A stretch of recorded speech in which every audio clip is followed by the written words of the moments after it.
Dearest listeners, there exists in the annals of proper society no creature more terrifying to ambitious mamas than the confirmed spinster, that rare lady who, having reached the perilous age of 27, declares herself perfectly content without matrimonial shackles. Yet even more alarming is the spinster who proclaims her independence with the fierce pride of Highland clans, her refusal echoing through drawing rooms like a battle cry. Today, your humble chronicler brings you the most tempestuous tale of vows broken and hearts conquered, wherein a Scottish rose with thorns as sharp as thistles met an English gentleman who dared to brave her defenses. But let us not rush, for the best stories, like the finest Madeira, must be savored properly. Miss Fiona McAllister arrived at Thornfield Manor in Derbyshire on a grey April afternoon in 1815. Her presence announced by the rather undignified commotion of her refusing to wait for the footman's assistance in descending from the carriage. Lady Margaret Sutherland, her English cousin and unfortunate hostess, watched from the drawing-room window as Fiona leapt down with a flash of petticoats that would have sent any proper London miss into vapours. The Scottish girl, though at 27 one could scarcely call her a girl, stood in the drive with the posture of a Highland queen surveying conquered territory. Most striking was the cascade of copper hair already escaping its pins, curls the color of sunset fire dancing about a face liberally scattered with freckles that spoke of days spent under open skies rather than sheltered beneath parasols. Fiona had not arrived in England by choice. Her father, Laird Duncan McAllister of Glencarrick, had sent her south in a final desperate attempt to save his daughter from the fate she had so vehemently embraced, confirmed spinsterhood. The circumstances of her exile were the culmination of 5 years of rejected suitors, each refusal more scandalous than the last. The trouble had begun when Fiona turned 22. She had read Mary Wollstonecraft, scandalous enough, but worse, she had believed the revolutionary notions contained therein. Marriage, she declared to her horrified father, was nothing more than legal bondage, and she would sooner take the veil than submit to any man's authority. Her first rejected suitor had been Colin MacLeod, heir to substantial lands. The union would have united two powerful clans. She refused him after one conversation, declaring him a bore. The second suitor, young Angus Fraser, had fared worse. Fiona caught him attempting to dictate which books she might read after marriage and sent him packing with words so sharp his ears likely still burned. By her fifth rejection, the McAllister name had become synonymous throughout the Highlands with stubborn pride. Laird Duncan, watching his only child transform into what society termed an eccentric, had felt his options narrowing. The solution presented itself in Lady Margaret's letter offering to host Fiona for the summer season. Perhaps English propriety might soften the girl's sharp edges. Fiona had fought the arrangement with characteristic ferocity. England represented everything she despised: rigid hierarchies, suffocating conventions, false gentility. Her father played his final card. If she did not at least attempt to comport herself appropriately, he would accept old Malcolm Grant's offer for her hand, a widower of 60 seeking a young wife to manage his household. Faced with such a prospect, Fiona capitulated. She would go to England, observe their ridiculous customs, attend their tedious functions, but she would never, under any circumstances, accept a marriage proposal from an Englishman. This vow she swore upon her mother's memory. It was a cruel tactic, born not of malice, but of the panic of a father who saw loneliness closing around his only child like Highland mist, and who would use any weapon, however coarse, to drive it away. Lady Margaret descended to greet her cousin with affection, tempered by trepidation. Transforming this wild Highland girl into something approaching acceptability would require divine intervention. The following days proved Margaret's fears justified. There were endless lessons in proper English manners: how to make polite conversation about nothing, how to never venture out without a chaperone, how to master saying nothing while appearing to say everything. The matter of Fiona's appearance proved particularly vexing. Her freckles were considered a dreadful flaw by English standards. Fiona refused all preparations designed to bleach away the evidence of her outdoor life. If English society could not accept her as nature had made her, then English society could go hang. Her hair presented an even greater challenge. Fashion called for sleek, disciplined arrangements.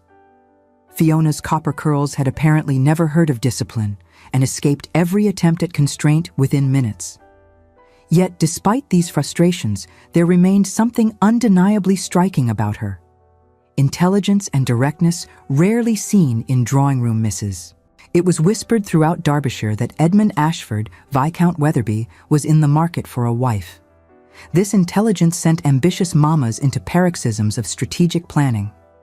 At 31, Lord Weatherby had reached that dangerous age where bachelorhood might become permanent. The whispers came not from Edmund himself, but from his mother, the Dowager Viscountess, whose determination to see her only surviving son married had reached obsessive proportions. She had buried 3 children, 2 sons to scarlet fever, a daughter who survived only days past birth. Edmund, the eldest, had become the sole repository of her hopes for continuing the Ashford line. Before taking up her pen to review the list of candidates, her gaze fell upon a delicate ivory miniature on her writing desk. The portrait of her second son, lost to fever years before.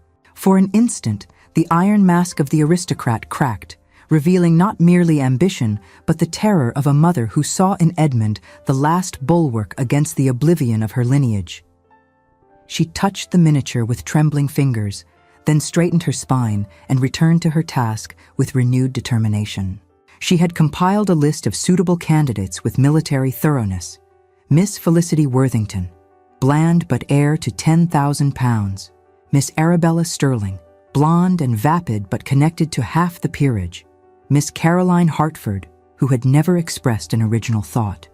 The dowager demanded impeccable lineage, substantial dowry, and above all, proper temperament, submissive, malleable, entirely lacking in opinions. Lord Edmund had proven remarkably resistant to these efforts. He was courteous to the young ladies paraded before him, but showed no particular favor to any. The truth was that Edmund found the entire marriage market profoundly depressing. He had watched friends marry for convenience and settle into patterns of polite indifference at best, active misery at worst. Edmund was not a romantic fool. He understood his responsibilities and the necessities of his position. Yet some stubborn part of him refused to abandon the notion that marriage might offer something beyond dynastic convenience. His lands were extensive, his fortune secure, his reputation untarnished. Yet, at every ball, every dinner party, he found himself conducting the same shallow conversations and feeling the same gnawing emptiness. Lady Margaret, learning that the Dowager would attend the Worthington Ball in 3 weeks' time, decided with romantic determination that this would be the perfect occasion to introduce her Highland cousin to Derbyshire society. That this plan filled Fiona with dread and Edmund with resignation merely demonstrated how little either understood about the caprices of fate. The Worthington Ball took place on a May evening, when spring had finally triumphed over winter. Fiona had been prepared for the ordeal with grim determination. Her gown, ivory silk commissioned from a London modiste, was elegant confection that would have graced any Mayfair ballroom. Upon Fiona's frame, however, it somehow looked less like a demure English miss and more like a Celtic warrior queen, grudgingly donning diplomatic robes. The freckles, naturally, remained undiminished. Fiona had refused all attempts to conceal what she considered honest evidence of her outdoor life. If the English found her sun-marked skin offensive, they were welcome to avert their delicate sensibilities. Worthington Hall blazed with candlelight, hundreds of beeswax tapers illuminating the magnificent ballroom. Fiona's entrance into the assembly caused a subtle shift in the atmosphere, like a sudden breeze on a stifling day. Fans that had been moving in languid rhythms halted mid-flutter. Heads inclined toward one another, and the hum of conversation changed pitch, punctuated by glances cast over shoulders and through quizzing glasses. Lady Haversham, raising her lorgnon, murmured to her neighbor a single audible word, extraordinary, imbuing it with the weight of condemnation. Fiona stood beside Margaret as introductions were performed, feeling the weight of assessing gazes. She had expected disapproval, but experiencing the reality of being examined like a curiosity proved more difficult than anticipated. Only Highland pride kept her spine straight and chin high. It was in this moment that Lord Edmund Ashford noticed her across the ballroom. He had been enduring yet another conversation with Miss Felicity Worthington, who detailed with numbing thoroughness improvements to the Worthington Gardens. Edmund had perfected his expression of polite interest whilst his thoughts wandered. He was calculating whether he could escape to the card room when something drew his attention across the crowded floor. She stood out like a flame among embers, this tall woman with hair the color of burnished copper and bearing that suggested she would rather be anywhere else. She was not beautiful in the conventional sense. Her features were too strong, her coloring too vivid, but she was arresting in a way that made conventional beauty seem rather dull. He found himself studying her with inappropriate attention. There was intelligence in the way she surveyed the room, a quality few ladies bothered to display in public. She did not simper or flutter her fan. Instead, she looked rather like a general assessing hostile territory. The introductions, when they occurred, were managed by Lady Margaret with diplomatic skill. She had observed Edmund's interest and immediately began steering Fiona toward that sector with determination that would have impressed military strategists. Lord Wetherby bowed over Fiona's hand with impeccable courtesy. Miss McAllister executed a curtsy that was technically correct, but somehow managed to convey the impression she was doing so under protest. Their first exchange revealed the chasm between them. Edmund, employing pleasant small talk, inquired whether Miss McAllister was enjoying her first English ball. Fiona, interpreting this as condescension, replied with directness that made Margaret wince that she had attended assemblies in Edinburgh that would put present company to shame. Edmund, startled by this forthright response, found himself actually paying attention. He observed that Edinburgh was renowned for its cultural sophistication, though he had heard Highland reels were rather vigorous for English sensibilities. Fiona's eyes shifted from moss green toward gold, a warning sign Margaret had learned to recognize. The Scottish girl informed Lord Edmund that Highland reels required actual skill and stamina, unlike the insipid country dances fashionable in London, where one merely walked through patterns while making polite conversation. This rejoinder, delivered in a voice that carried rather further than Margaret preferred, created a circle of silence. Several nearby matrons gasped. Miss Arabella Sterling actually giggled at the shocking directness. Edmund, however, felt something unexpected stir, something that might have been amusement or interest or relief at encountering genuine emotion after years of careful artifice.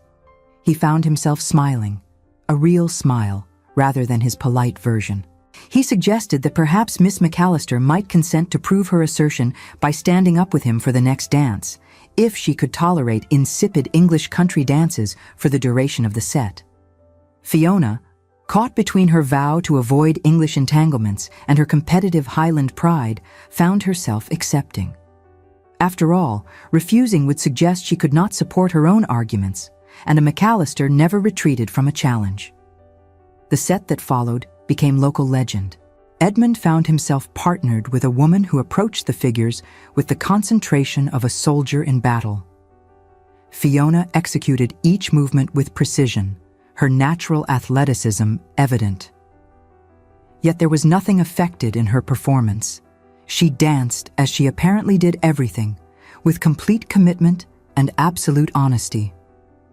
As the dance progressed, Edmund inquired about her impressions of Derbyshire. She replied with marginally less hostility that the countryside was pleasant enough, though disappointingly tame compared to Highland mountains. He asked whether she missed Scotland. She informed him with surprising intensity that she missed it with every breath, that England felt like a cage constructed of politeness and pretense. This remarkable candor compelled Edmund to abandon his own social mask. He confessed that he sometimes felt equally trapped by expectations rather than geography, and that he occasionally envied those free to live according to their own desires. Fiona looked at him properly then and saw something unexpected in an English nobleman, a genuine person beneath the layers of privilege. It was disconcerting, threatening the neat categories into which she had organized the world. The dance concluded, and Edmund escorted Fiona back to Margaret. But as he bowed over her hand, he did something that surprised them both. He asked whether Miss McAllister rode, and if so, whether she might enjoy a morning excursion to survey the countryside, properly chaperoned. Fiona, her defenses temporarily lowered by unexpected connection, found herself agreeing before prudence could intervene. Margaret immediately offered her services as chaperone. Across the ballroom, the Dowager Viscountess observed this development with cold clarity. She had seen the way her son's attention focused, the manner in which his habitual mask had slipped. In 5 years of orchestrating his marital prospects, she had never witnessed him display such animation with any suitable young lady. The Scottish girl represented everything the Dowager had sought to protect against. She was unsuitable in bloodline, unsuitable in temperament, and most damning, she might actually engage Edmund's interest. Interested men made foolish decisions regarding marriage. The Dowager began her countermeasures that very evening, dropping careful words into receptive ears. The Scottish girl's freckles were mentioned, her height observed, her directness deplored. Questions were raised about her dowry and connections. The campaign was subtle but devastating. Designed to create social atmosphere so hostile, the girl would flee back to Scotland before causing further disruption. As the evening concluded, Fiona found herself experiencing emotions she had not anticipated. She had expected boredom at best, active hostility at worst. What she had not expected was to meet an Englishman capable of genuine conversation, who looked at her as though she were a person rather than a problem. "This was dangerous," a voice whispered. This was precisely the complication she had sworn to avoid. Yet as her carriage rolled through the Derbyshire night, she found herself remembering the way Edmund's eyes had shifted from polite interest to genuine engagement. She had made a vow upon her mother's memory. That vow remained sacred, unbreakable. Whatever momentary connection she had felt was merely the product of being far from home and lonely, nothing more. She told herself this repeatedly during the sleepless night that followed. By morning, she almost believed it. The morning excursion took place 3 days later. Fiona had spent those intervening days attempting to convince herself that her anticipation was merely craving outdoor exercise. That she had tried on 3 different riding habits before settling on dark green wool was purely practical. That she had permitted Bridget extra time arranging her hair was simple courtesy. Lord Edmund arrived precisely at the appointed hour, mounted on a magnificent bay gelding. He was accompanied by his groom Simmons, who possessed the discretion expected of upper servants. Margaret rode between them on a gentle mare, fulfilling her role as chaperone. Fiona's mount was a spirited chestnut with enough fire to please her Highlands sensibilities. She sat the horse with easy competence, her seat more functional than elegant by English standards, but undeniably effective. They departed Thornfield's grounds and ventured onto paths winding through Derbyshire countryside. It was one of those perfect May mornings when England almost justified its reputation for bucolic beauty. Hedgerows white with hawthorn, meadows brilliant with buttercups, sky a pure blue. The conversation began with safe topics, but gradually deepened. Edmund inquired about Fiona's education. She described her mother's governess, Miss Pemberton, who had possessed the revolutionary notion that girls' minds were as capable as boys. Edmund revealed his Cambridge years, studying classics and natural philosophy, before duty recalled him to manage estates. As the morning progressed, something shifted. The combative edge softened into genuine curiosity. Fiona described the wild beauty of Glen Carrick, granite peaks scraping clouds, lochs reflecting sky like mirrors, ancient stone circles. Edmund listened with attention that suggested real interest rather than polite forbearance. In turn, he spoke of responsibilities weighing upon him, tenant families dependent on his stewardship, complexities of agricultural improvement, balancing tradition with progressive reform. Fiona recognized that his burdens were not so different from those her father bore as laird, merely expressed in English terms rather than Highland. Margaret, riding slightly behind, observed these developments with satisfaction.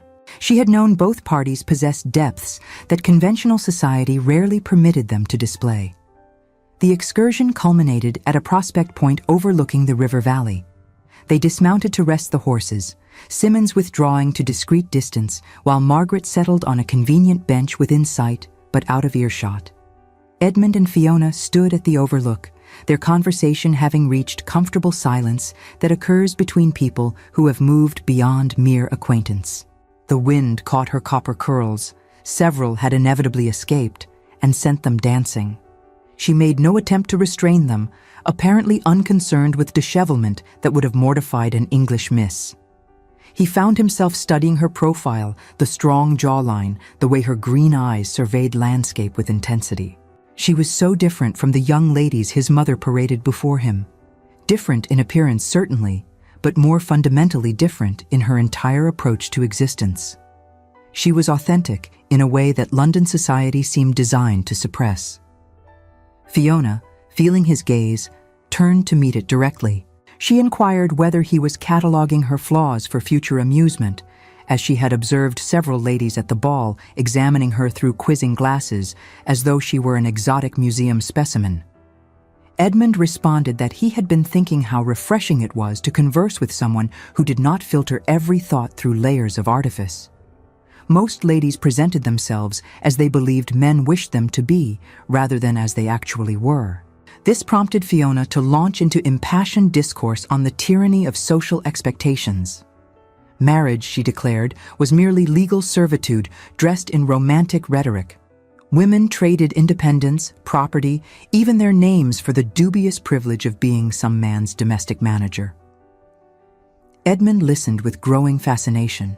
He had encountered Wollstonecraft's arguments in abstract contexts, but never heard them expressed with such personal conviction. He observed carefully that not all marriages conformed to such grim patterns. His own parents had maintained genuine affection. Fiona softened marginally, admitting that her parents had apparently loved each other, though her mother's death in childbirth suggested the risks women bore.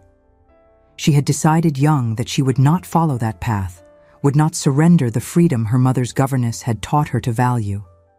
Edmund found himself arguing the other side. Perhaps marriage need not be the battlefield she described. Two people of compatible temperament might find partnership rather than dominance. Even as he spoke, he wondered whether he was articulating genuine belief or merely hope. Their conversation was interrupted by Margaret's tactful indication that they had lingered long enough. The return journey passed in contemplative quiet. Over the following weeks, Fiona found herself repeatedly encountering Lord Weatherby in circumstances that stretched coincidence.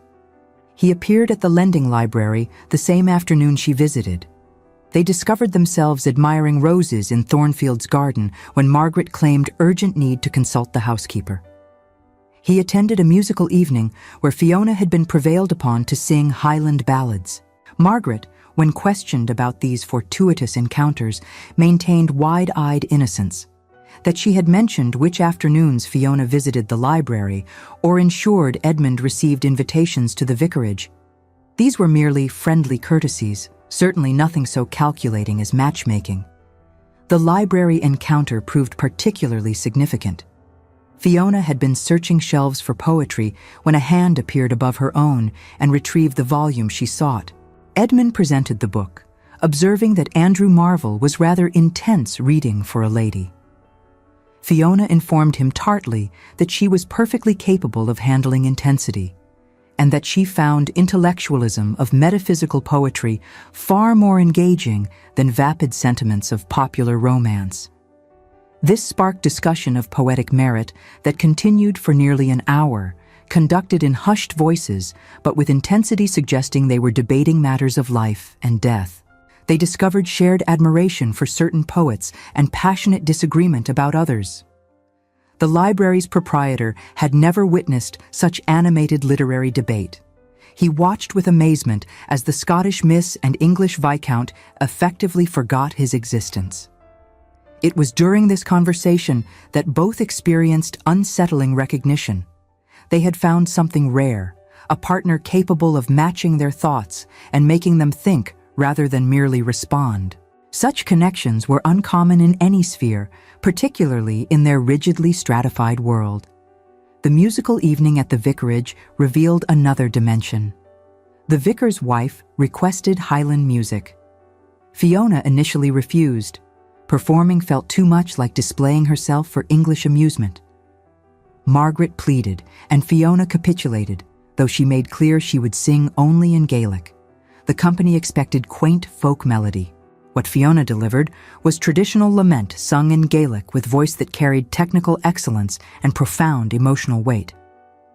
The song told of love lost and Highland glory faded, and though few understood the words, emotional content transcended language. The vicar, a man not prone to sentimentalism, was seen discreetly wiping the corner of his eye, and even the affected Miss Arabella Sterling lowered her fan, her mocking smile replaced by an expression of genuine wonder. Edmund, watching from his seat, felt something shift fundamentally in his chest. She stood in the room's center, copper hair catching candlelight, and poured out her heart in a tongue he did not speak, but somehow understood. There was no artifice in her performance. She simply gave everything to the music. When the final note faded, the room remained quiet before erupting into applause. Edmund approached her afterward and spoke words that surprised them both. He observed that her song had been achingly beautiful, that she must miss Scotland terribly, and that England was perhaps not irredeemable if it had brought her here where they might meet. Fiona looked at him with changeable eyes, currently more gold than green, and felt her defenses begin to crack. This was dangerous. This was precisely what she had sworn to avoid. Yet when Edmund asked whether she might consent to another excursion, to view Abbey ruins in the neighboring valley, she found herself agreeing.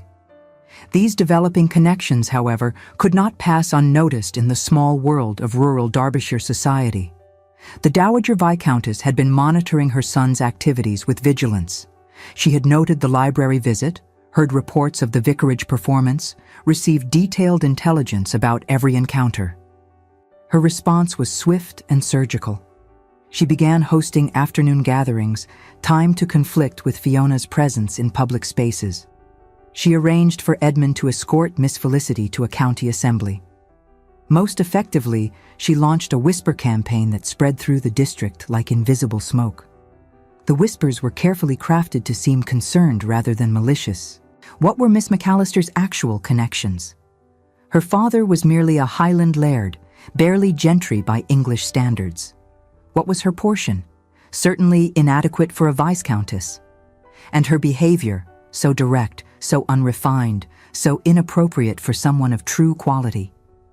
These suggestions found fertile ground among families who had invested years attempting to secure Lord Edmund for their daughters.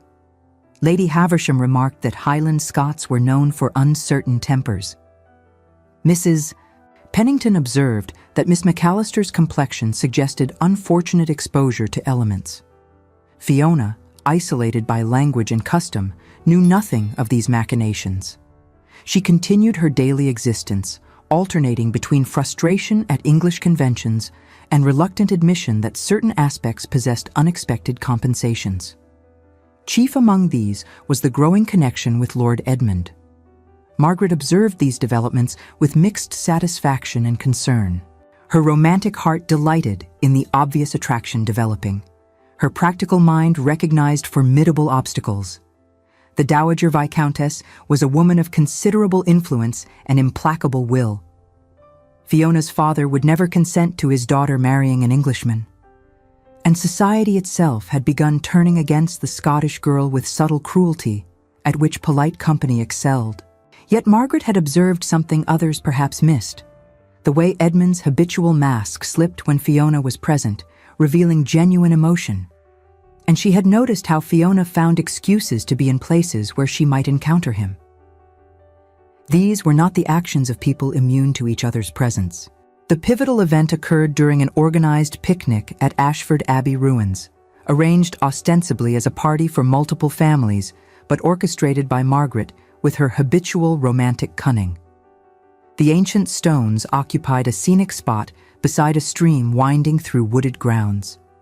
The company included Edmund and his mother, the Worthingtons with Miss Felicity, several other local families, along with Fiona and Margaret. The afternoon progressed with usual picnic activities, elaborate spreads laid out on blankets, gentlemen handing ladies down from carriages. After the meal, when the party dispersed for exploration of ruins, Edmund, with Margaret's assistance, managed to find himself walking with Fiona among broken columns and crumbling walls, nominally chaperoned but with sufficient privacy for actual conversation. They discussed the history, monks who had inhabited these walls, violence of the dissolution, the way time and nature reclaimed human constructions. The conversation moved from historical facts to philosophical reflection. Fiona spoke of stone circles in the Highlands, places that had stood for thousands of years. She wondered what drove ancient builders to move massive stones without modern machinery. Edmund responded with observations about human need for permanence, for creating something that would outlast individual mortality. It was then, standing among ruins testifying to transience, that Edmund found himself speaking with uncharacteristic vulnerability. He confessed that he had spent most of his adult life fulfilling obligations he had not chosen, meeting expectations established by others, wondering whether his existence would be merely a series of proper performances. Meeting someone who lived authentically rather than appropriately had shown him possibilities he had not previously considered. Fiona, disarmed by this honesty, found her defenses weakening. She acknowledged that her fierce independence stemmed partly from fear of losing herself in someone else's expectations, fear of becoming merely a legal extension of a husband's identity, fear of dying as her mother had died.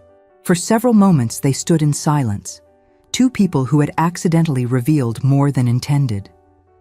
The air between them felt charged with possibility and danger. Edmund reached out and touched one of the copper curls that had escaped its pins. Fiona found herself frozen, caught between competing desires. The moment shattered with the approach of the Dowager Viscountess, who had been monitoring her son's location with predatory attention. She appeared with Miss Felicity in tow, suggesting with pointed courtesy that perhaps Lord Weatherby might escort Miss Worthington through the remainder of the ruins. The Dowager's cold gaze swept over Fiona with aristocratic dismissiveness. The message was clear without requiring articulation. A Highland girl with inadequate connections had no business monopolizing an English viscount's attention. Edmund complied with his mother's directive with automatic obedience, though his expression suggested internal conflict. He bowed to Fiona, promised to continue their conversation later, and departed with Miss Worthington.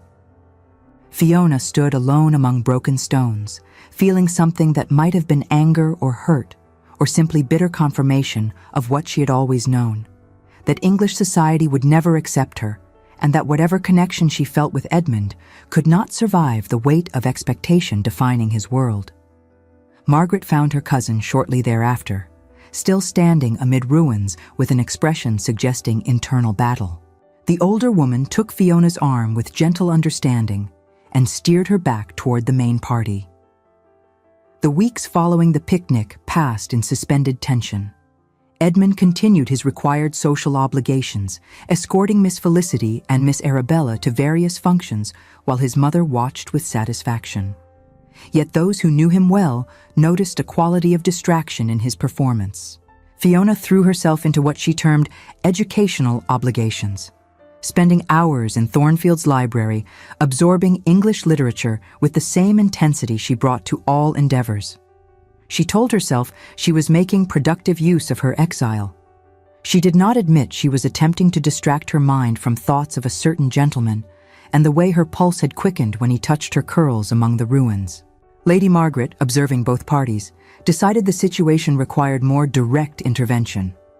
She arranged for her husband's extensive library to require cataloging, a task necessitating expert assistance. Lord Edmund, known for his own impressive collection, was invited to advise. The first day of cataloguing found Edmund and Fiona alone in Thornfield's library, alone save for Margaret's occasional appearances with refreshments and questions requiring briefer responses than their frequency suggested. The library was handsome, 2 stories tall with a gallery accessible by spiral stair. They began with careful politeness, aware that something significant had shifted between them, but uncertain how to address it. Edmund recommended systems of organization. Fiona countered with alternative arrangements. Their debates possessed the surface structure of academic discussion, but carried undertones of everything not directly addressed. As morning progressed toward afternoon, they gradually relaxed into easier rapport. They discovered mutual admiration for certain obscure authors and shared disdain for popular but intellectually shallow works. Edmund revealed surprising familiarity with Scottish literature. Fiona, examining a particularly fine Shakespeare edition, spoke of how her mother's governess had taught her to read using the plays. Miss Pemberton had believed good literature transcended gender and station. Edmund responded that he had experienced similar education through his father, a man who valued learning for its own sake. They had read together in the very study where Edmund now managed a state business. His father's death had felt like losing an intellectual companion. This revelation of mutual loss created unexpected intimacy. They found themselves sharing memories previously kept private, speaking of grief and loneliness, with candor neither typically permitted. Fiona described her isolation in the Highlands, surrounded by people who thought her odd. Edmund admitted his own isolation in drawing rooms full of people, performing expected roles while feeling fundamentally alone. The space between them had gradually diminished. How they had unconsciously moved closer while reaching for volumes. How their hands briefly touched when passing books. These small physical proximities, entirely innocent yet charged with significance, accumulated like kindling a waiting spark.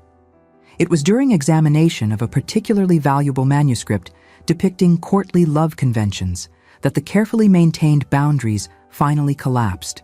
They stood side by side at the library table, heads bent over ancient pages, their shoulders nearly touching.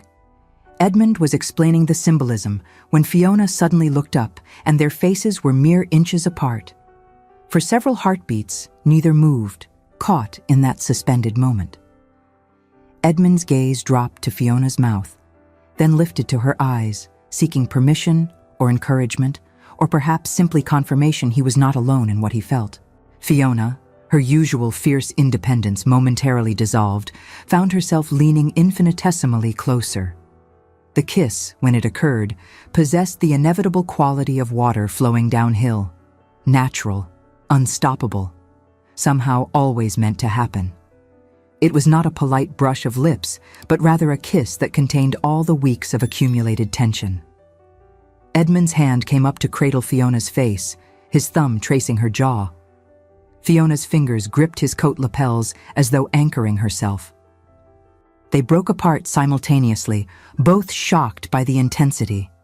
The library now seemed to vibrate with dangerous energy.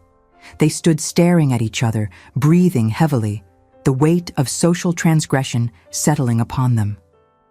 Edmund recovered first, though his composure had been thoroughly shattered. He began to speak, stopped, struggled to find adequate words. He finally managed that he had not intended, that is, he had not planned, but he could not in honesty pretend to regret what had just happened, though he understood it was entirely inappropriate.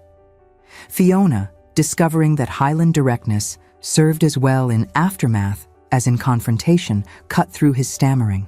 She observed that she had participated quite actively in the kiss, that she was not some delicate English flower requiring smelling salts, and that while the action had been improper, it had not been entirely unwelcome. This forthright response drew from Edmund something between a laugh and a groan. He acknowledged that her honesty was both refreshing and utterly unnerving, that he was accustomed to ladies who fainted at impropriety rather than discussing it rationally. They stood in awkward silence, both acutely aware that what had occurred changed everything while simultaneously changing nothing. In their world, a stolen kiss possessed serious consequences, particularly for the lady involved. Edmund, drawing upon reserves of honor, made a formal statement of his feelings. He confessed that he had found himself thinking of Fiona at inappropriate moments, during estate business, at social functions, in quiet hours before dawn. He admitted that her intelligence, her authenticity, her fierce independence attracted him precisely because these were qualities that made him feel more alive. He was not seeking a viscountess to manage his house, but a partner who would challenge him not to lose himself in his own obligations. He confessed that, observing her, he saw a reflection of the person he feared he had lost within himself. He was not proposing marriage. Such a declaration required more consideration. But he wanted her to understand his interest was not merely casual attraction. Fiona listened with emotions so tangled she could scarcely separate them.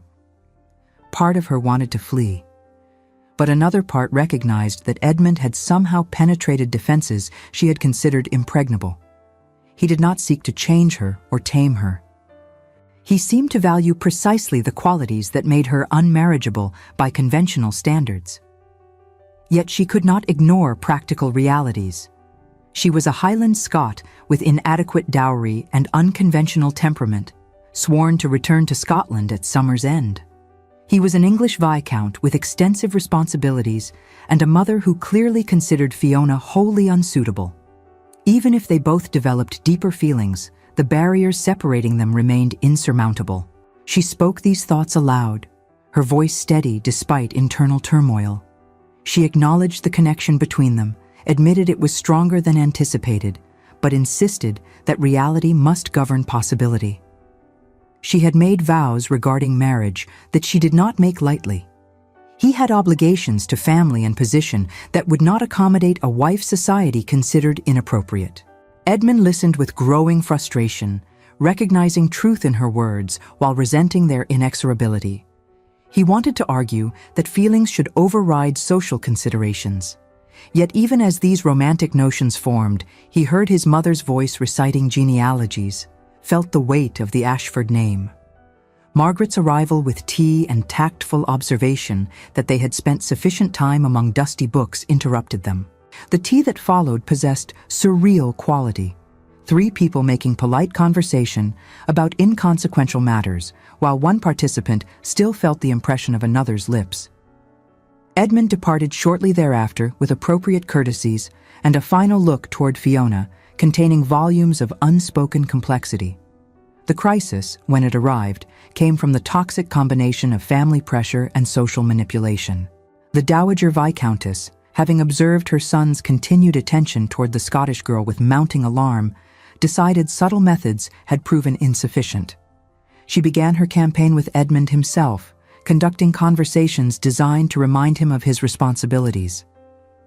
Did he not understand that the Ashford line required strengthening through advantageous alliance? Could he not see that his choice of wife would affect the entire estate? Had he forgotten that his father's dying wish had been to see the family name continue with honor? These arguments, deployed with maternal knowledge of vulnerabilities, found their mark. Edmund had been raised to value duty above personal preference. His mother's words awakened guilt that had been temporarily suppressed. When maternal persuasion proved only partially effective, the Dowager employed more ruthless tactics. She arranged for Edmund to overhear a conversation, entirely staged, in which she discussed with Lady Haversham the unfortunate situation of young ladies who fancied themselves above their station. The Scottish girl clearly harbored hopes inappropriate to her circumstances. It was almost cruel for a gentleman of Edmund's position to encourage such fantasies when everyone knew he must eventually marry someone suitable. The poison worked its intended effect. Edmund, who had been contemplating courting Fiona seriously despite obstacles, found himself questioning whether his attention had been unfair to her. If society would never accept such a match, was he not merely toying with her affections? The notion that his interest might harm her reputation troubled his conscience deeply. Simultaneously, the Dowager launched her assault on Fiona through different channels. She ensured certain information reached Margaret in ways that appeared accidental. It was mentioned that Lord Edmund had been seen frequently with Miss Arabella Sterling, that the Sterling family expected an announcement shortly, and that the Dowager had commissioned renovations to the Viscountess's apartments in anticipation of a new bride. Margaret, who lacked sophistication to recognize deliberate manipulation, relayed these developments to Fiona with obvious distress. She added that perhaps Edmund's attentions had merely been idle amusement before fulfilling actual obligations. Fiona received this intelligence with the stoicism of someone whose worst expectations have been confirmed. Of course, the English Viscount had been merely passing time with the odd Scottish girl. Of course, his interest had been superficial. She had known this from the beginning, yet somehow the defenses she had constructed proved inadequate against actual pain. Her response was to retreat into fierce independence. She informed Margaret icily that she had never expected anything different, that she had warned everyone she would not be trapped into marriage, and that she wanted nothing more than to return immediately to Scotland. She demanded that Margaret write to her father requesting permission for early departure. Margaret, horrified, begged Fiona to wait, to speak with Edmund, to allow time for clarification. Fiona refused with Highland stubbornness. She had endured sufficient humiliation and would not compound it by appearing to pursue a gentleman who had already moved on to more suitable prospects. The following days saw both parties suffering in isolation, each convinced the other had retreated due to superior wisdom or social necessity. Edmund, believing he had been selfish in encouraging Fiona's interest when society would never accept their union, forced himself to attend functions with Miss Arabella. Fiona, convinced Edmund had never seriously considered her beyond momentary diversion, began preparations for departure while maintaining rigid pride. It was precisely this mutual misunderstanding, each believing they were acting in the other's best interest by withdrawing, that brought matters to crisis. The mechanism was the Midsummer Assembly, an annual event attracting families from across the district. Edmund attended under maternal orders, escorting Miss Arabella with habitual courtesy, while feeling nothing beyond polite indifference. Fiona attended despite her preference to remain at Thornfield, dragged by Margaret, who insisted she could not depart England without attending at least one proper assembly. Neither anticipated encountering the other. The assembly took place at the Assembly Rooms, a handsome building erected specifically to accommodate social requirements. Fiona, wearing a gown of deep emerald that Margaret had commissioned, drew attention as she always did. She held herself with fierce pride, determined to demonstrate that the Scottish girl possessed dignity regardless of English opinion. Edmund saw her the moment she entered, felt the familiar constriction in his chest, and immediately looked away. He had resolved that for her sake, he would maintain appropriate distance. He asked Miss Arabella to dance with determined courtesy, suggesting duty rather than desire. Fiona observed this request with something that felt like physical pain. She had told herself repeatedly that Edmund meant nothing, that whatever had occurred in the library had been momentary foolishness. Yet seeing him smile at another woman, bow over her hand, lead her onto the dance floor, these ordinary courtesies felt like confirmation of every bitter suspicion. The crisis arrived during the supper interval. Edmund found himself cornered by his mother and Lady Haversham, who discussed his marital prospects with astonishing frankness. The Dowager observed, just loudly enough to be overheard, that she was so pleased to see Edmund attending to appropriate young ladies after his unfortunate distraction with that odd Scottish girl. Lady Haversham agreed that Highland blood always showed itself eventually, and thank goodness Lord Edmund had seen reason. These words, designed to reach Fiona's ears, achieved their objective with devastating efficiency. Fiona, standing near enough to overhear, felt something break inside her chest. She had believed, despite all wisdom, that perhaps Edmund's interest had been genuine. The realization that she had been merely a distraction felt like confirmation of every bitter lesson. She departed the refreshment room immediately, seeking escape before emotion could overcome Highland pride. Margaret followed with concern. She found Fiona in an anteroom, standing rigid with posture of someone holding themselves together through sheer will. When Margaret attempted comfort, Fiona cut her off with words edged like broken glass. She had been a fool to believe anything in England could be different. She had let down her guard, permitted herself to imagine possibilities, and had been reminded why she had constructed those defenses. She demanded that they leave immediately. Meanwhile, Edmund had finally reached the limits of his endurance. He listened to his mother disparage Fiona with mounting fury and suddenly understood what he had been too blind to see. His mother's guidance had been manipulation. Her concern for his welfare masked concern for her own vision of family continuity. She did not care about his happiness, only about his conformity.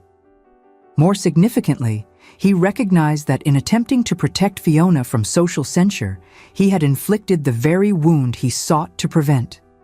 He had withdrawn his attention, avoided her company, allowed others to believe he considered her unsuitable. Instead, he had confirmed every bitter expectation her previous experiences had created. For an instant, the weight of centuries of duty paralyzed him. The Ashford lineage, his father's dying wish, his mother's devotion, all clamored for obedience. But then Fiona's face rose in his mind, not as a distraction, but as a promise of an authentic future. He realized that the greatest betrayal to his name would not be marrying a Scottish girl without title, but rather allowing the Ashford name to become synonymous with a life lived in fear. And in that instant, duty realigned with desire. He made his decision. He would not permit his mother to dictate his life's most important choice. He would not sacrifice genuine connection for social approval. He would not lose Fiona without at least attempting to correct the terrible misunderstanding his cowardice had created.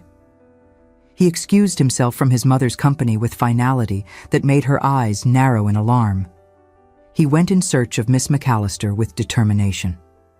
He found the anteroom empty, Margaret and Fiona having already departed for Thornfield Manor. His inquiries confirmed his worst fears. Miss McAllister had requested immediate departure, had appeared greatly distressed, and had been heard to mention returning to Scotland as soon as arrangements could be made.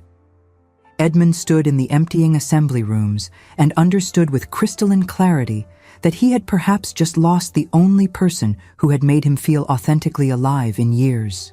The recognition arrived too late, leaving him with nothing but bitter taste of opportunity squandered and determination to remedy matters if remedy remained possible.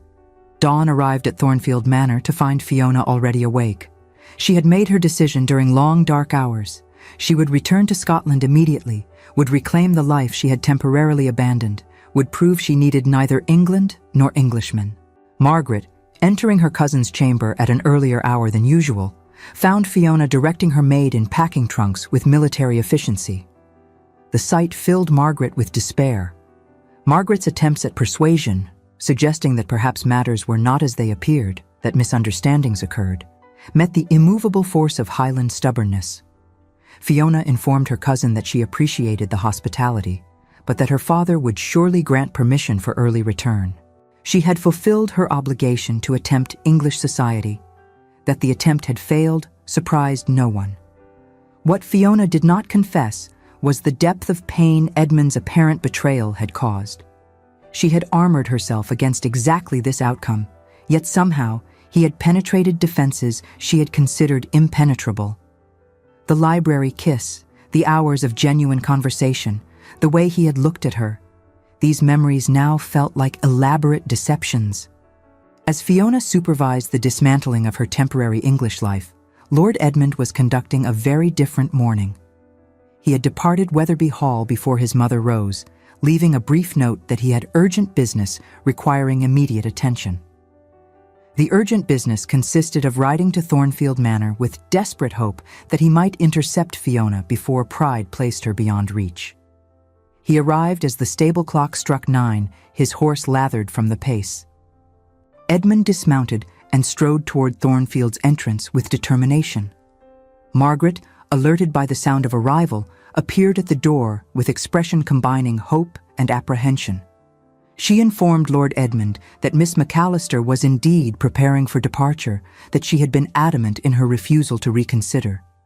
However, she added with meaningful look, perhaps a gentleman of Lord Edmund's standing might prove more persuasive.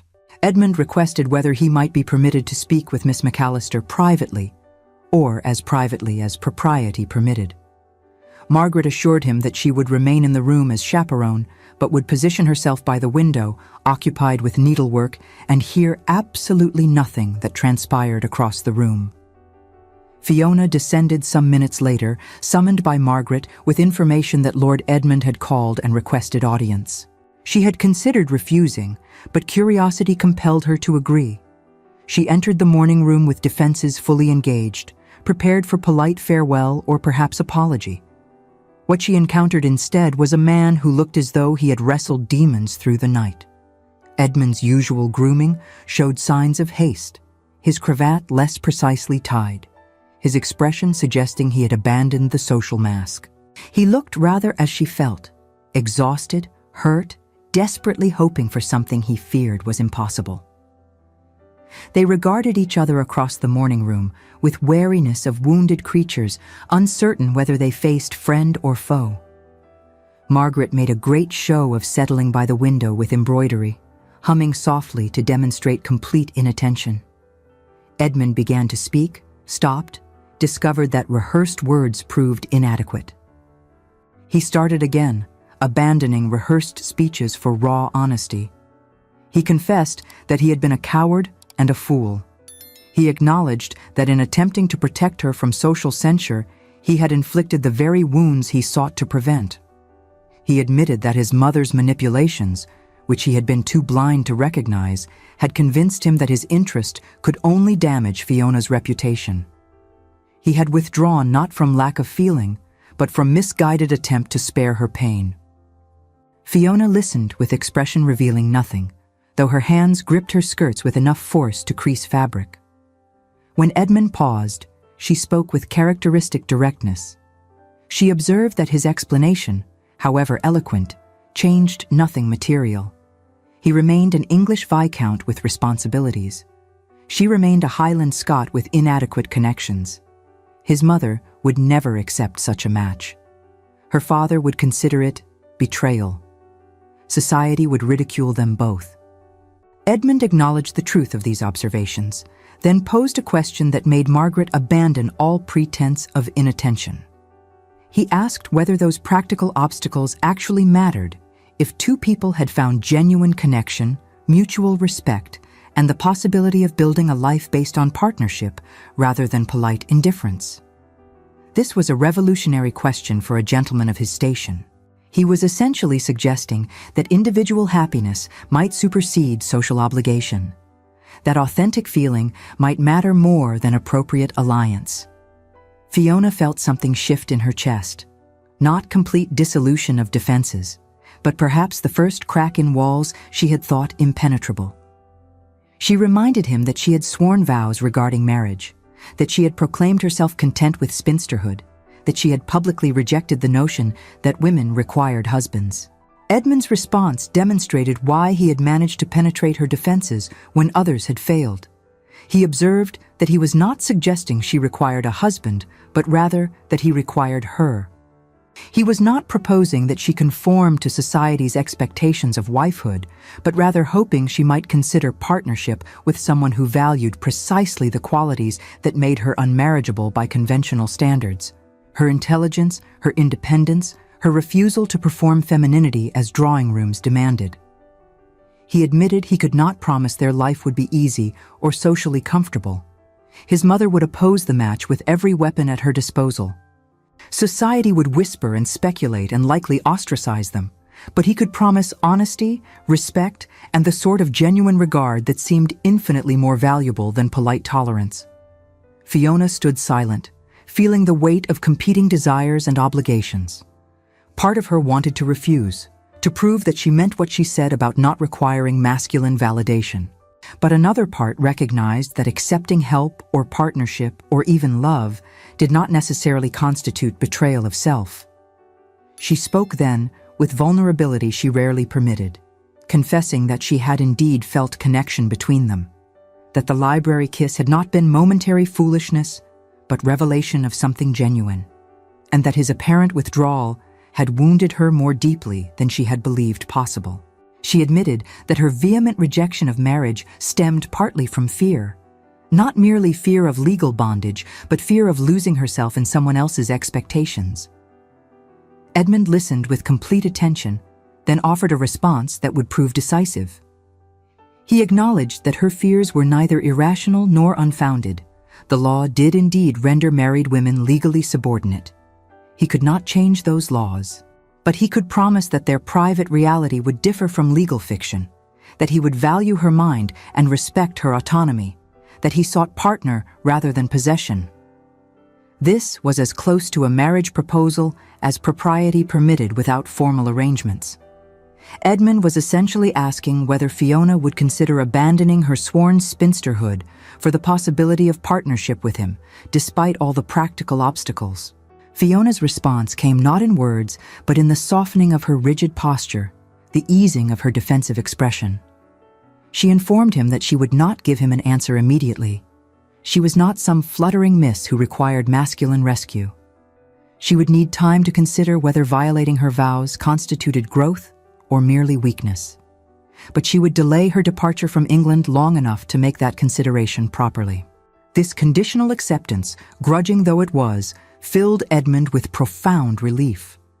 He bowed over her hand with genuine gratitude, his thumb brushing across her knuckles in a gesture that recalled the library kiss. He promised to give her whatever time she required, though he hoped she understood that his own feelings were quite decided.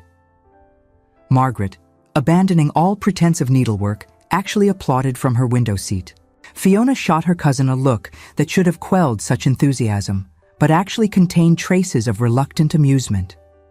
The following days brought subtle shift. Fiona did not resume packing, though neither did she fully unpack.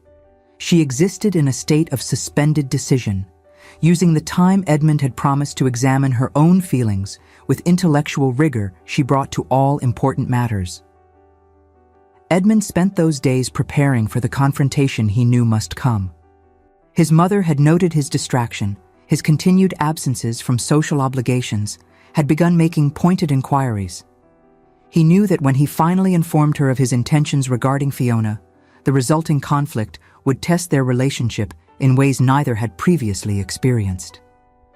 The revelation occurred over dinner at Weatherby Hall on a Thursday evening. The Dowager Viscountess had been describing latest developments regarding Miss Arabella's family, clearly expecting Edmund to show interest. Instead, he interrupted her mid-sentence with a declaration that made her fork halt. He informed her that he intended to propose marriage to Miss Fiona McAllister of Glen Carrick, and that he hoped his mother would eventually come to accept such a match. The silence that followed possessed a quality that footmen would later describe as terrifying. The dowager's face progressed through shades of emotion, shock, disbelief, fury, before settling into cold rage more frightening than explosive anger. She began her response with icy precision, reminding Edmund of his responsibilities to the Ashford name, the expectations of his position, the real consequences of choosing inappropriately. The Scottish girl possessed no connections worth mentioning, no fortune sufficient for a viscountess, and no understanding of the role she would fulfill. Moreover, her temperament, outspoken, unconventional, lacking in proper feminine delicacy, would make her a laughingstock. Edmund listened with growing resolve rather than weakening conviction. When his mother paused, he responded with words he had never before directed at her. He acknowledged his responsibilities, but suggested those included his own welfare and happiness. He observed that the Ashford name would not be strengthened by a loveless marriage to a woman he respected but did not love, and he noted that she had spent 5 years managing his marital prospects according to her own vision rather than his actual needs. The dowager's response escalated into threats. If he persisted, she would make certain that society knew exactly what to think of the Highland upstart. She would ensure that every door in London closed to them both. she would consider him to have betrayed his father's memory and her own years of devotion. Edmund felt these barbs strike home, particularly the invocation of his father's memory. Yet he had been thinking extensively about what his father would actually have wanted. The man who had valued learning and genuine discourse above social climbing would have understood his son's choice. The dinner concluded in hostile silence, with the dowager withdrawing to her private apartments and Edmund retiring to his study, where he poured himself more brandy than was strictly wise and contemplated the wreckage of his familial peace. Yet even with his mother's threats echoing, he found his resolve unchanged. Fiona had shown him possibilities: genuine partnership, intellectual companionship, life based on mutual respect rather than convenient arrangement. He would fight for that possibility, even if it cost him his mother's approval and society's good opinion. The Dowager Viscountess, denied victory and private confrontation, began her public campaign with strategic precision. She hosted afternoon gatherings where she expressed concern that her poor son had been ensnared by a scheming Highland girl who had calculated precisely how to exploit masculine weakness. She wondered aloud whether Miss McAllister's proclaimed independence had been merely performance designed to intrigue gentlemen bored with conventional femininity. These poisonous suggestions found ready audience among those whose matrimonial campaigns had been disrupted. Lady Havisham expressed shocked sympathy.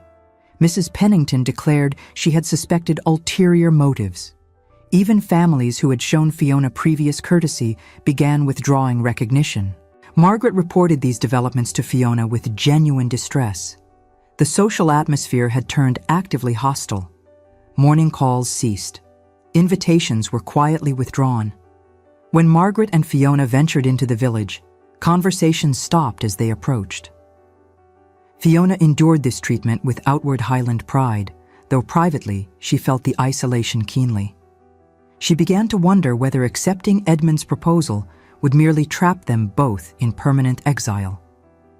It was during this period that Edmund demonstrated the depth of his commitment through actions rather than merely words. He appeared at Thornfield Manor daily, entirely unconcerned that his continued visits during Fiona's social disgrace would damage his own reputation. He walked with her in the gardens while servants whispered. He sat with her in the library discussing poetry while the Tun decided he had lost his senses. He made certain that anyone observing would understand his intentions were serious and his regard undiminished by public opinion. These visits provided Fiona with evidence more compelling than any verbal assurances. Edmund was not merely professing commitment in private, he was demonstrating it publicly despite considerable cost. His mother had essentially ceased speaking to him beyond frigid necessities.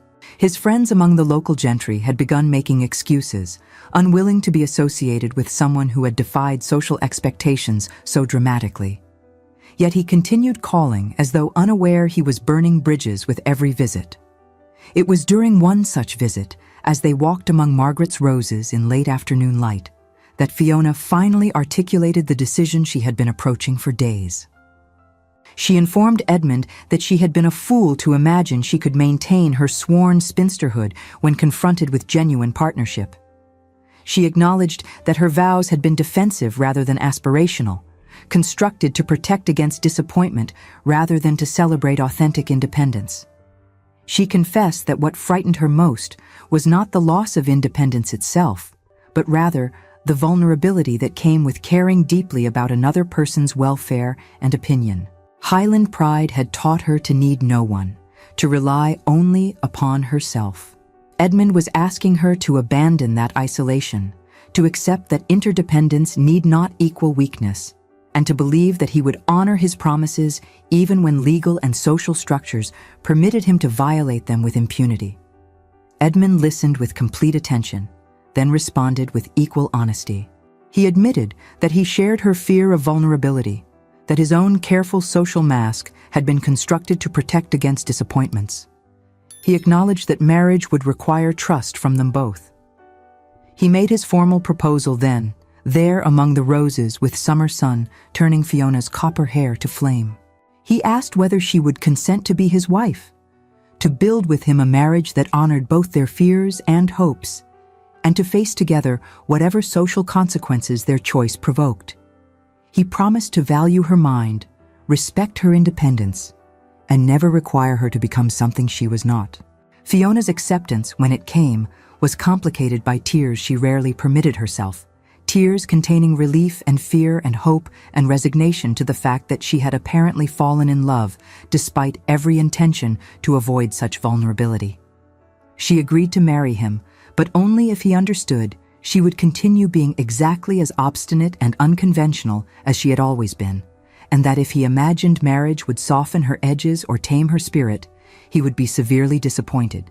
Edmund's response was to kiss her quite thoroughly despite the possibility of being observed, then to inform her that her obstinate unconventionality was precisely why he loved her, and that attempting to change those qualities would be like attempting to stop the Highland wind, both futile and undesirable. Margaret, who had indeed been observing from a discreet window, actually wept with joy. She had believed from the beginning that her cousin and Lord Edmund were suited in ways that transcended social convention. The formal announcement of the engagement, however, provoked the crisis everyone had been anticipating. The Dowager Viscountess, learning of her son's determination to proceed, attempted one final devastating intervention. She wrote to Laird Duncan McAllister in Scotland, informing him that his daughter had trapped an English nobleman through calculated performance, and suggesting that perhaps the Laird might wish to intervene before his family name suffered additional disgrace. This letter nearly succeeded in its objective. Laird Duncan, already displeased that his daughter had apparently abandoned her proclaimed principles, dispatched a furious missive demanding that Fiona return to Scotland immediately and cease bringing dishonor upon the McAllister name. He would not consent to her marriage to an Englishman under any circumstances, and she could consider herself effectively disowned if she proceeded. This paternal rejection struck Fiona with force she had not anticipated. She had expected her father's disapproval, but the cold finality of actual disownment felt like losing the last connection to her Highland identity. She stood in the library, her father's letter crumpled in her hand, and understood that choosing Edmund would require her to sacrifice more than she had fully comprehended. Edmund found her there some hours later, still holding the letter. He read the contents with rising fury, not at Fiona, but at the adults who seemed determined to sacrifice their children's happiness to preserve their own visions of propriety. His mother's interference had created this crisis, and he would ensure she understood the consequences. He made a decision that would prove decisive. He would force a public confrontation at the venue where his mother possessed greatest influence, and he faced maximum risk: the upcoming midsummer ball at Wetherby Hall itself, the annual event marking the social pinnacle of the provincial season. He would announce his engagement publicly, in his mother's own ballroom, before an assembly of everyone whose opinion she valued. And he would make certain that Fiona understood he chose her not despite social cost, but because she mattered more than social approval. Fiona initially refused to participate. She would not be the cause of irrevocable breach between Edmund and his mother. She would not force him to choose between filial duty and romantic attachment. Edmund's response was to point out that the choice had already been made. His mother had forced confrontation through her interference with Fiona's father. The only question remaining was whether they would face these challenges together or separately, and Edmund had no intention of facing them separately. The week before the midsummer ball passed in tense preparation. Margaret threw herself into ensuring Fiona possessed appropriate attire, commissioning a gown in deep crimson silk that would ensure she could not be overlooked. Edmund made careful arrangements, consulting with allies he still possessed, and ensuring the evening would proceed according to his specifications. The Dowager Viscountess, aware that something was planned but unable to determine precise details, attempted to have the ball cancelled. Edmund informed her calmly that as the Viscount and Master of Wetherby Hall, he would determine which social functions were hosted, and the midsummer ball would proceed. This quiet assertion of authority marked a fundamental shift in household power dynamics. The evening arrived with weather that seemed calculated to match dramatic events. a summer storm gathering on the horizon, air heavy with anticipation. Weatherby Hall blazed with candlelight, the ballroom decorated with elaborate arrangements. The assembled company represented the cream of Derbyshire society, entirely unaware they were about to witness a social earthquake. Fiona descended from the carriage with Margaret at a fashionably late hour. Her gown of crimson silk was cut in latest London style, though on her frame it suggested Highland pride rather than English conformity. Her copper hair had been dressed with jeweled combs, the arrangement more successful than usual, though rebellious curls still threatened escape. Most striking was her bearing. She entered not as a supplicant, hoping for acceptance, but as a woman who understood her own worth regardless of others' assessment. The whispers began immediately, rippling through the ballroom. The Scottish girl had dared to attend despite the Dowager Viscountess's known opposition. She walked through the assembled company with Highland pride. Some ladies actually turned their backs as Fiona passed, the cut direct delivered with coordinated cruelty. Margaret, walking beside her cousin, felt fury at this treatment, but noted with satisfaction that Fiona's expression revealed nothing beyond polite courtesy. The Scottish girl had been trained by 5 Highland rejections and weeks of English ostracism. She would not grant these people the satisfaction of visible distress. Edmund, positioned near the entrance specifically to intercept Fiona's arrival, stepped forward immediately.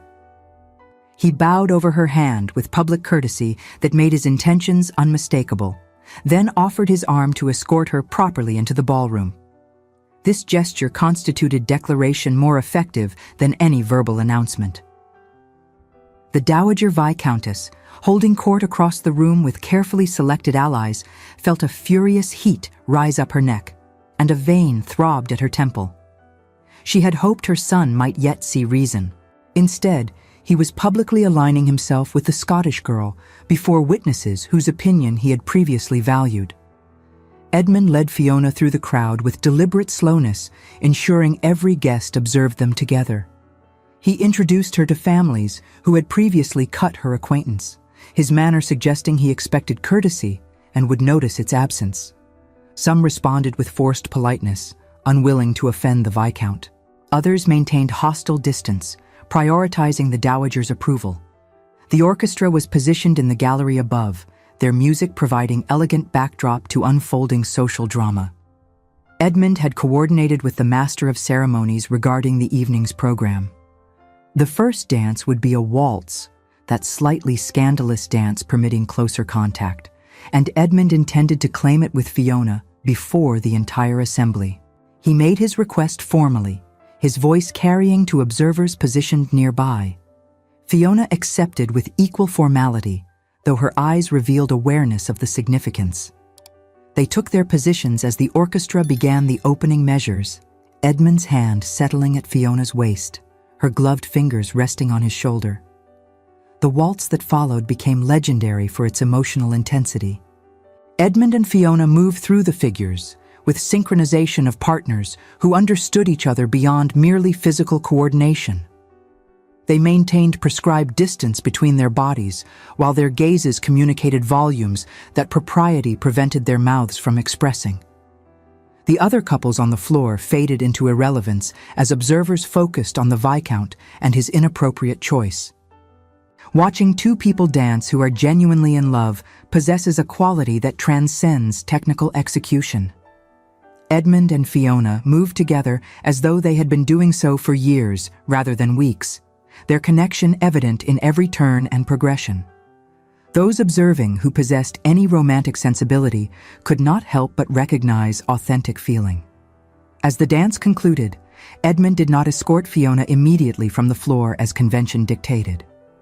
Instead, he retained her hand and turned to face the assembled company, with expression suggesting significant announcement was imminent. The orchestra, following prearranged instructions, ceased playing. The ballroom gradually quieted. As Edmund raised his hand for silence, the icy voice of his mother cut through the air. "Edmund," she said, with a clarity that reached every corner of the ballroom, "do not subject our guests to an embarrassing spectacle." Surely you have more consideration for your name." For a moment, a tense silence settled, every eye turning to Edmund, waiting to see whether he would retreat. It was against this direct challenge that he found his voice, clearer and more resolute than ever before. Edmund's words, when they came, carried to every corner with the clarity of someone who had made peace with his choice. He thanked the assembled guests for attending, acknowledged his mother's years of social leadership with courtesy that barely concealed their current estrangement, then proceeded to make the announcement that would define the evening. He declared that he had the honor of announcing his engagement to Miss Fiona McAllister of Glen Carrick. He acknowledged that some present might consider the match unusual, that Miss McAllister's Highland heritage and unconventional temperament differed from what Derbyshire society typically expected. However, he continued with growing confidence. He had discovered in Miss McAllister qualities infinitely more valuable than conventional appropriateness, intelligence that challenged him, authenticity that reminded him what genuine emotion resembled, and courage that inspired him to prioritize genuine happiness over comfortable conformity. He concluded by observing that he hoped those present would recognize the match for what it truly was, not a gentleman's foolish infatuation, but rather two people of compatible temperament choosing to build a life together based on partnership rather than duty. Those who could not accept Miss McAllister as his future wife were welcome to maintain their distance, but they should understand that he considered her worth more than all their collective approval. The silence that followed possessed an almost physical quality. The assembled company stood frozen in various attitudes of shock, curiosity, disapproval, or in a few cases, grudging admiration. The Dowager Viscountess appeared ready to faint, or possibly commit violence. Lady Havisham clutched her fan as though it were a weapon. Mrs. Pennington's mouth hung open in unbecoming manner. Then, from the back of the ballroom, came the sound of a single person clapping. The applause came from Sir Thomas Willoughby, a widower known for his progressive politics and contempt for social pretension. He declared that it was about time someone in this bloodless district chose genuine feeling over genealogical calculation, and that he personally found the match infinitely more interesting than usual dreary alliances. His endorsement, coming from a man whose consequence exceeded even the Dowager's influence, shifted the social atmosphere marginally. Several other guests began tentative applause, unwilling to directly oppose Sir Thomas. The support remained far from universal. Many maintained disapproving silence, but the complete condemnation the Dowager had anticipated failed to materialize. Edmund, emboldened by this partial acceptance, made one final gesture calculated to demonstrate his commitment. He turned to Fiona, and before the entire assembled company, kissed her hand with tenderness that transcended prescribed courtesy. Then he spoke words intended for her alone, but delivered loudly enough for everyone to hear. He informed her that she had taught him what courage actually meant, that she had shown him how to value authentic self over social performance, and that he considered himself fortunate beyond measure that she had consented to risk her independence by binding her life to his. Fiona's response, delivered in Highland-accented English she had never attempted to soften, carried equal weight. She acknowledged that marriage terrified her still, that surrendering independence to partnership required trust she had spent years learning not to give. But Edmund had proven himself worthy through actions rather than merely words, and she would rather face an uncertain future with him than a safe, solitary existence without him. The ballroom erupted, not in universal approval, but in chaotic mixture of reaction. Some guests departed immediately in protest, Lady Havisham among them. Others remained, curiosity overcoming disapproval. A few brave souls actually approached to offer congratulations, though these remained decidedly in the minority. The Dowager Viscountess made her own dramatic exit, sweeping from the ballroom with an entourage of loyal supporters and declaration that she would retire to the dower house indefinitely, as she clearly had no further place in her son's life. Edmund watched her departure with sorrow but no regret. He had offered her the choice between accepting his happiness and losing his daily presence, and she had chosen the latter. The engagement period that followed proved socially complicated but privately satisfying. Edmund and Fiona spent their days planning a future that would blend English and Scottish traditions, a life honoring both their heritages. They agreed the wedding would take place at Wetherby Hall's chapel, but would incorporate Highland customs, traditional vows alongside English promises, presence of a piper, display of both Ashford coat of arms and McAllister clan colours. Laird Duncan, learning of the public declaration and recognizing his daughter's determination, eventually softened his opposition. He could not condone her choice, he wrote, but neither would he permanently estrange himself from his only child. He would attend the wedding, though his presence should not be interpreted as approval. The ceremony took place on a crisp September morning, the chapel filled with those guests willing to defy social pressure in favor of witnessing genuine love triumphant. Margaret wept throughout, vindicated in her romantic scheming. Sir Thomas Willoughby attended and declared it the most honest wedding he had witnessed in decades.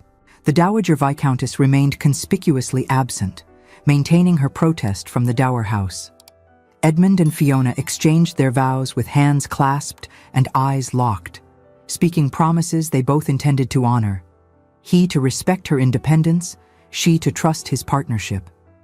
When the vicar pronounced them married, the piper stationed outside began playing a Highland air that drifted through the open doors, wild and free, and utterly inappropriate for an English wedding, which made it perfect for theirs.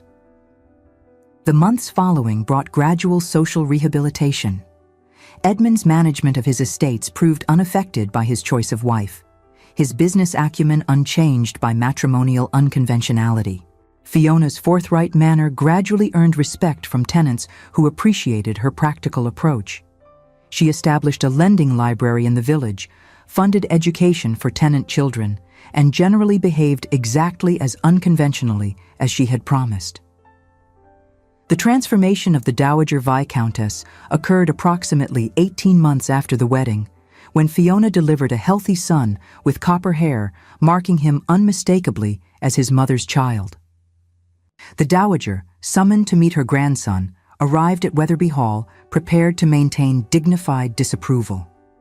What she encountered instead was a robust infant with Ashford features softened by Celtic coloring. A child who regarded her with intelligent green eyes and gripped her offered finger with surprising strength. She observed Fiona nursing the child with capable efficiency, noted Edmund's obvious devotion to both wife and son, and recognized something she had been too proud to admit: that genuine affection produced stronger families than strategic alliance. With a movement that surprised everyone, especially herself, she removed from her neck a small golden locket, one that had belonged to her lost second son, and placed it gently in the baby's blankets, a silent gesture of transferred legacy and acceptance. Her reconciliation with Edmund and grudging acceptance of Fiona came gradually. She never became warm precisely, but she acknowledged that her son had chosen well, that the Highland blood she had so feared had brought vitality rather than scandal, and that her grandson would benefit from having parents who actually loved each other. Fiona, for her part, discovered that marriage to Edmund differed fundamentally from the bondage she had feared. He consulted her regarding estate decisions, valued her opinions on matters both domestic and financial, and never attempted to diminish her fierce independence. She maintained correspondence with radical thinkers, continued her educational projects, and raised her children, for more followed the copper-haired heir, to question authority and think independently. Their marriage became, in time, something of a local legend: the Highland girl who had sworn never to wed, and the English Viscount who had valued authenticity over appropriateness. They quarreled, certainly, for neither possessed particularly compliant temperament. But they quarreled as equals, resolved disputes through genuine discussion, and built a partnership that validated both their risks. Years later, when their eldest son prepared for his own entry into society, Fiona reflected on the vows she had broken and the life she had found instead. She did not regret her fierce independence or the years she had spent defending it, but neither did she regret having discovered that the right partner enhanced rather than diminished authentic self, that trust given wisely enriched rather than impoverished, and that love, genuine love, not the convenient arrangements society typically celebrated, justified every social battle they had fought to claim it. Edmund, finding her in the library where so much of their story had unfolded, settled beside her with the comfortable familiarity of years shared. He observed that their son showed distressing signs of inheriting his mother's stubborn independence, and what were they to do with a child who questioned everything and refused to accept authority merely because tradition demanded it? Fiona's response, that they would raise him exactly as they had been raised themselves, to value authenticity over conformity and choose genuine feeling over comfortable pretense, made Edmund smile with the same mixture of exasperation and admiration he had felt since their first dance all those years ago. And so, another tale of hearts united reaches its blessed conclusion. Love, it seems, finds a way even through the strictest conventions of proper society, proving that the strongest families are built not upon genealogical calculation, but upon the foundation of genuine regard, mutual respect, and the courage to choose partnership over propriety when the two conflict.